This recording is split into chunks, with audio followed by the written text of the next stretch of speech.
more Pleasant got their revenge.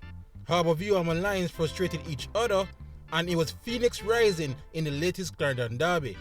But we start one place and one place only, and that's at the Anthony Spalding Complex, where both teams refuse to accept defeat. This is Match Week 29 Review Show. Yes, people, welcome back to Champion Fan. We are officially in the end game now, 11 rounds remaining, and as promised, we begin in the jungle, where there is a battle of undefeated teams. Starting with the home team's first 11, Jeremy Nelson returns in the middle of the park, Marlon Martin plays his 100th game for Arnett, and it's a centre-back pairing of Dwyer and Watson at the back. As for the visitors, Racing United, Omarion Brown continues in goal, Odell Brown faces his old club, and veteran striker Andre Clennon has returned to lead the attack. No, when the game kicked off, it was a pretty confident start by Racing, but eventually Arnett settled and drew Omarion Brown into action on display. But Racing is not undefeated in 10 games for no reason, as they often find a way to break through, although this time they got some luck. A simple square was played from the right hand side, and youngster Tariq Jones made a mess of his clearance and conceded a penalty. Fellow youngster Tajay Grant would slot home the game's opening goal to give Racing the 1-0 lead. But Arnett is also undefeated in 9 and got a stroke of luck of their very own when Brown handled the ball right here. But unfortunately for them, Omarion Brown pulled off an inspired save to keep Racing lead intact. Moments after that, Arnett would come again when Nelson played in a delightful chip to the back post for Shepherd, but somehow he skied it at close range. Racing was looking good to enter the break 1-0 up until some lazy defending from a throw-in saw Fabian Reed having enough time to finally strike partner Warner Brown to pour in an equalizer. 1-1, and Racing must have been kicking himself in the dressing room. But they did start the second half confidently as well, as proven by this effort at the angle, but again Arnett will retaliate via this effort from Shepherd. After that, the match would descend into a game of cat and mouse, as Arnett were allowed all of the ball and Racing just keep looking for counters. But apparently Racing was just saving their energy before unleashing one of the goals of the season. Just look at this. What a magnificent strike by Bosco, and late in the game as well, making it a fitting winner. Xavier Gilbert responded quickly, turning on Shea Smith and instructing his team to go all out for the equalizer, which meant gaps at the back were abundant, and Racing really should have killed the game off right here.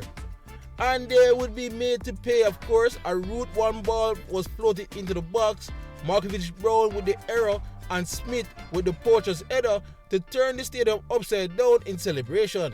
2-2 at the death, and it would be the final stamp on a wonderful, entertaining match in the jungle. So it was a game equal on the scoreboard, but how was it in terms of the stat sheet? Well, Arnett edged the possession category with 53%, and they also outshot Racing 16-7 in total attempts. 8 was on target for the Junglists, while Racing United had 3. 57 dangerous attacks for Arnett and 55 dangerous attacks for Racing United. 4 corners for the home team and 5 corners for the visitors. Well, wow, simply wow. It was a great game for the neutrals, and much credit should be given to both teams for not accepting defeat. Although I will say this was a massive opportunity missed for Racing, who let Arnett back into the game off 2 defensive errors. But anyway, once again it finishes Arnett Gardens 2, Racing United 2. So with second place Arnett dropping points, there was a chance for third place Mobe to close the gap if they defeat Chapelton Maroons. In terms of the lineup for the Maroons, veteran Andre Fanzi was given the armband on a new coach Vassar Reynolds, Aurel Miller was drafted into the team, and Demari Deacon kept his spot in the squad. As for Montego Bay, there were a rare change in goal as Burton replaced NL. Leonardo Drankin was given his first start since joining in January, but there was no Demario Phillips in the squad. No, at the beginning it was a fairly even start to the game, although the run-up play was a bit helter-skelter. Chapelton would settle first and had the first real attempt in the match with this strike, but eventually Mobe found their footing and should have found the back of the net as well with this header from Lima. Fortunately, moments later they would get their goal. Some good work from Vere to find Chanel Thomas just outside the box, and with his back turned to goal, he managed to swivel quickly and took a snapshot that somehow surprised Prince Daniel Smith and went into the back of the net. 1-0, and Thomas' amazing season just continues. But his day will come to an end early, unfortunately, after going down with a back injury and was substituted with Jordan Fletcher. Chapelton still had a decent share of the ball at this point and got their first shot on target with this weak header, but of course it didn't trouble Burton in goal. But Moby came close to doubling their lead right before the break via this weatherly shot at the angle that only just went wide. So the Maroons were still in the game at half-time. Second half, Moby dominated again and Vere was once again causing trouble, not only once but also twice. Chapelton on the other end hardly had a shot in anger until substitute DeAndre Cunningham pulled the trigger and saw his shot sail just over. But the game remained in the balance, and with the slender lead, Moby were eager to find the second goal, coming closest with his guarding effort on target.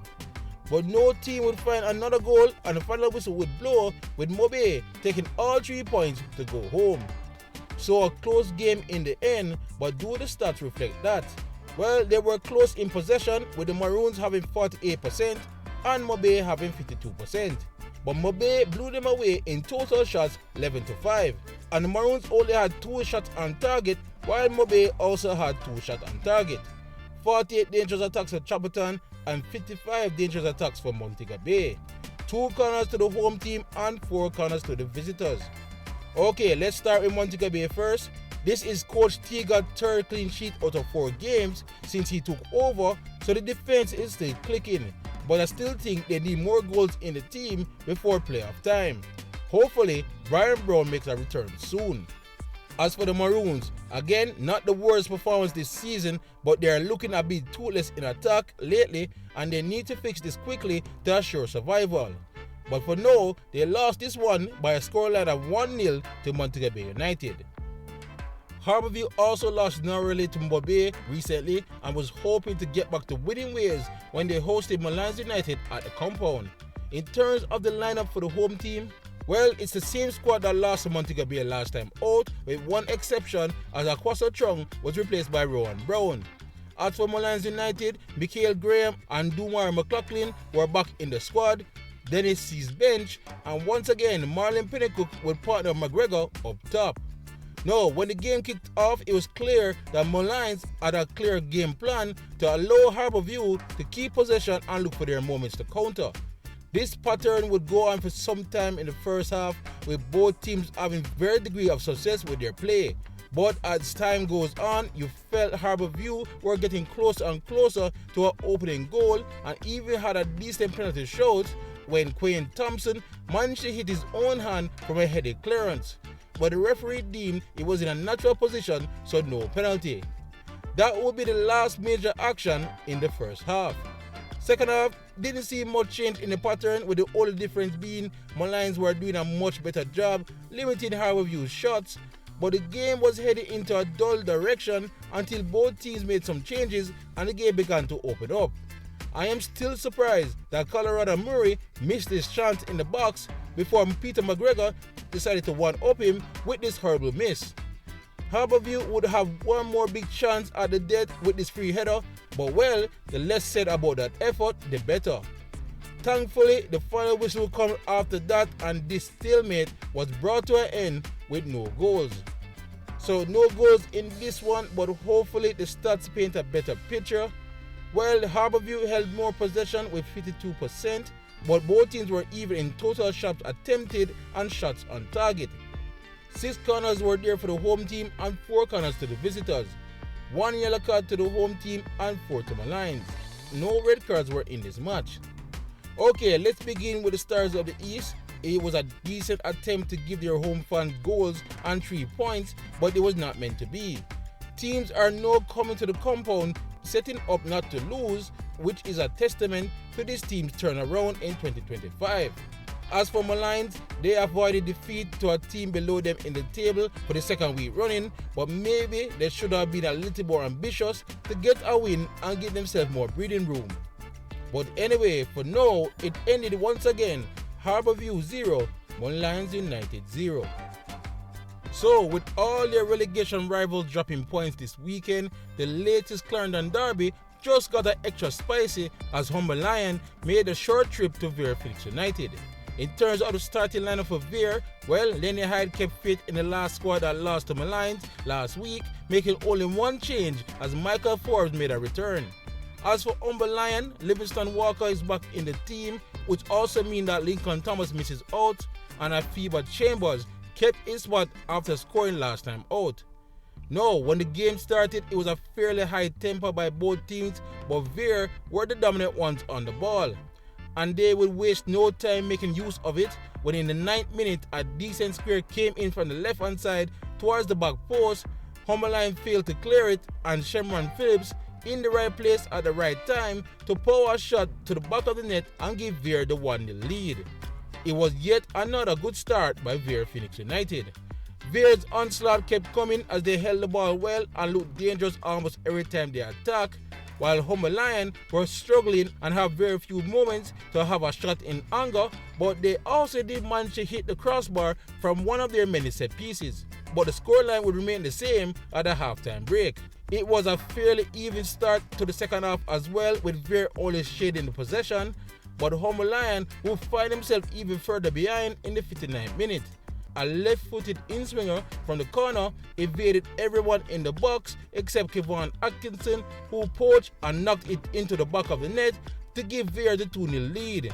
And it came at the right time as Lion was just gaining confidence. Confidence that would be fully terminated moments after that when Clark picked up his second yellow card, leaving the Lions with 10 men. Vere would go on and have some big moments to score a third, but failed to do so, but they were quite comfortable regardless and saw the game for a massive 3 points. So it was Derby Day delight for Vere, but how was the game in terms of stats? Well, no surprise, Vere had more of the ball with 59%. As for total shots, well, Vere were better there as well with 14 compared to the Lions' 6. 45 dangerous attacks for Vere, 36 dangerous attacks for Lion. 5 corners to the home team and 3 corners to the Lions. Okay, let's start with Lion first. This was a bitter defeat, especially when you take into account the form of both teams. Their home form has improved recently, but they need to do better on the road in the remaining games to remain a JPL team. As for Vere, well, I had lost hope after their loss to Molynes last week, but it's a good thing they haven't lost hope in themselves. This was a massive win and further proof that if they can clean up those errors at the back, they have enough firepower in the team to carry them to safety. With that said, the final score today though was once again Vere Phoenix United 2, Lion 0. We'll leave Clarendon and travel all the way to Jerusalem for our next game as under pressure Waterhouse welcome the visit from Cavalier. As for the starting lineup for the home team, Zakia Wilkes returned to the back line, Howard Morris makes a rare appearance, and Andre Fletcher will once again lead the team in absence of Cameron Foster. As for Cavalier, no surprise, the big CONCACAF match in the midweek, there was some rotation.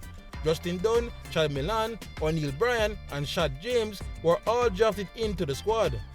No, when the game started, Cavalier were full of running as usual, while Waterhouse approach was more measured.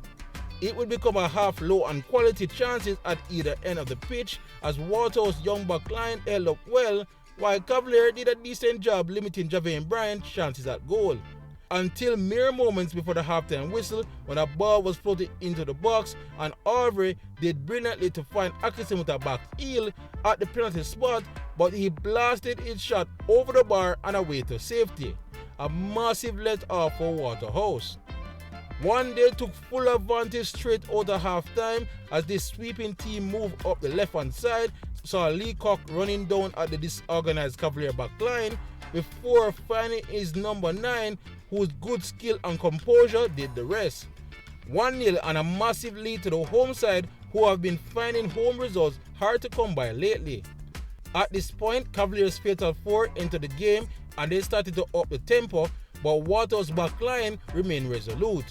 Stein would eventually do well and test Bernard in goal, but he was up for the task and got his shot away for safety. But eventually, he was beaten. In the 70th minute from a free kick, a good ball was placed into the box and somehow, some way, Calvin managed to free himself from his marker and volley the ball home. 1-1, and now all the momentum was with the defending champs.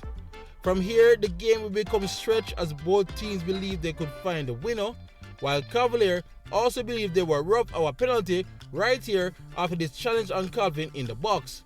But the referee quickly waved it off before blowing off the match not long after that. So it was a good even game in the end, but how does that reflect in the stats?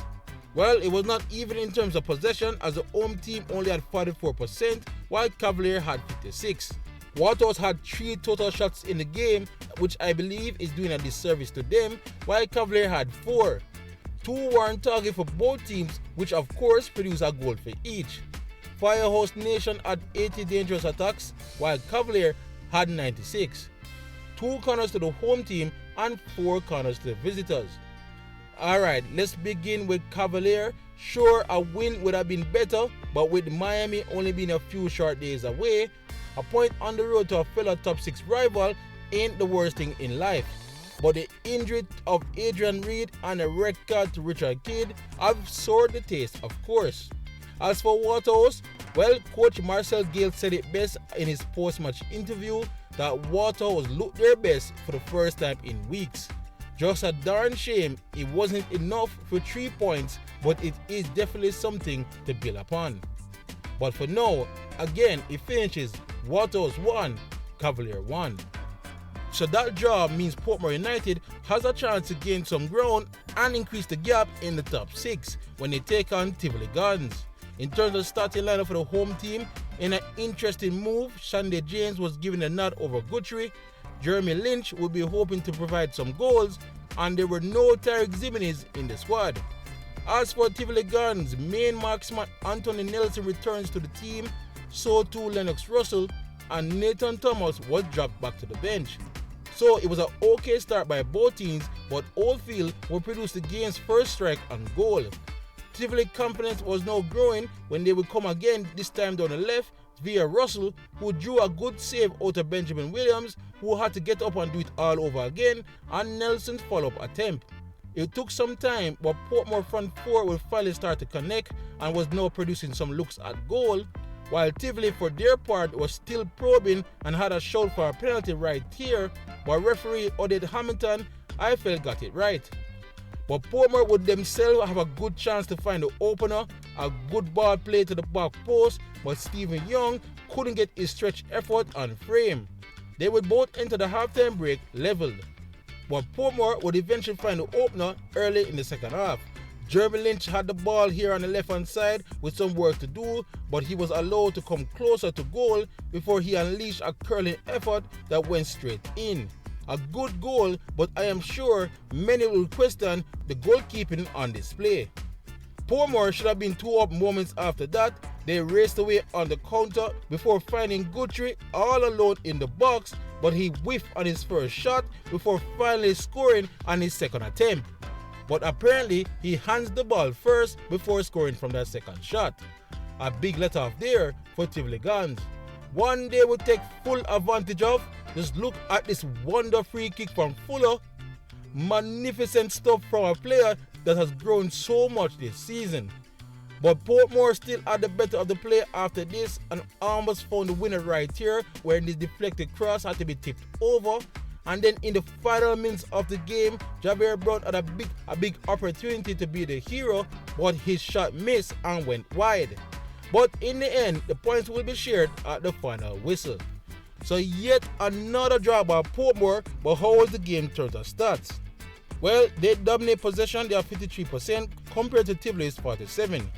Portmore absolutely dominated total shots, they had 14 compared to Tivoli's 5. They also had 7 of those on target Portmore compared to only 4 from Tivoli Gardens. 63 dangerous attacks for Portmore United, while 60 dangerous attacks to Tivoli Gardens. 4 corners to the home team and 1 corner to Tivoli Gardens. Alright, let's just start with Portmore real quick. Again, they draw another match this season and they really must be scratching their heads on how to solve this problem. While it's quite clear, they simply just need to take more of their chances in front of the net, but who exactly will step up and do so is another problem entirely. But at least they can say they are not losing matches. While Tivoli, yeah, they avoided defeat, yeah, Fuller is having a monster season, but these current results right now is not good enough to get them in the top 6. And I'm sure John Wade will be the first to tell you if they fail to do so, this season will be a disappointment. But for now, they managed to hold off at Fernita Park as the game ended, Portmore United 1, Tivoli Gardens 1. To our final game, where league leaders Mount Pleasant returned to a venue where they suffer a shock defeat. In terms of the starting lineup for the home team Dunbeholden, coach Harold Thomas only made 2 changes as main striker Dean Andre Thomas replaced Dwight Merrick, and Tyrese Winter returns in favour of O'Dane Samuels. As for Mount Pleasant, Nicholas Nelson gets a start and Joshan Anglin returns to the team after his suspension. Okay, now for this game, information is very light, so I can't tell you the general run of play, but I can tell you that Mount Pleasant took the lead with his right-footed curler from Nicholas Nelson in the 23rd minute. They would go on to extend that lead with a goal from Daniel Green in the 28th minute, as you can see right here, and then they would wrap things up in the 87th minute with a goal from Devontae Campbell. And 3 goals would prove to be enough for them to get all 3 points. So it seemed like an easy day out for Mount Pleasant. Let's see if that's reflected in the stats. Of course, we have no word on possession, but Dunbeholden only managed 2 total shots the entire game, while Mount Pleasant made 8. So it sounds like the game was a bit one-sided. The home team had 0 shots on target, while the visitors had 4. Only 1 yellow card in the game, which went to Dunbeholden, and there of course was no red cards. Okay, I will begin with Dunbeholden. Again, I never saw this match, but based on the scoreline and stats, it seemed they were severely outclassed on the day. No shame it happened to this current Mount Pleasant team, but it is a bit surprising it happened on their home patch, which has been great to them so far this season. As for Mount Pleasant, they themselves know, after losing here on their last visit, that it is not easy to get a result at this ground. So to do so in this fashion just further highlights their class so far this season. Anyway, once again it ended Dunbeholden 0, Mount Pleasant 3. So that wraps up match week 29. Let's take a quick look at the table. Alright, Mount Pleasant are runaway leaders of course. They have turned that up to 10 points now over second place Arnett who have 58 points. Montego Bay closed the gap somewhat with 56 points in third. Cavalier looking steady in fourth with 45 points. Portmore are in fifth with 44 points. And Waterhouse barely holding on to that 6th spot now with 38 points. But Racing is right there on their heels with 38 points as well in 7th place. Tivoli Gardens are falling behind now with 33 points in 8th. Dunbeholden are staying steady at 9 with 32 points. Molynes not quite safe yet with 27 points in 10th. Harbour also not quite safe with 25 points in 11th. And Chapelton Maroons are barely above the relegation zone with 22 points from their 28 games played. Vere returned to 13th spot with 22 points as well, while Molynes also dropped back to the basement with 21 points from their 28 games played. Per usual, there are fixtures in the midweek. It is the return of match week 27 after that postponement last week, so that means that Harbour will host Chapelton Maroons. Molynes and Cavalier would not play though because of Cavalier match against Miami. Tivoli would take on Molynes United at home. Vere Phoenix United will look to make it 2 wins out of 2 at home to Montego Bay United. Portmore will take on Mount Pleasant in a big clash at Fernita Park. And Waterhouse will host Racing United, which can be seen the battle for 6 already in Jerusalem. Arnett will also be hosting Harold Thomas Dunbeholden. But anyway, that's all I got on this match week 29 review show. Thank you all for watching, and please remember to like, subscribe and share so we can look to keep you all up to date on the JPL all the way up to the final in May. Otherwise, for great JPL content, you're already at the right place, Champion Fan. YouTube, big up yourself.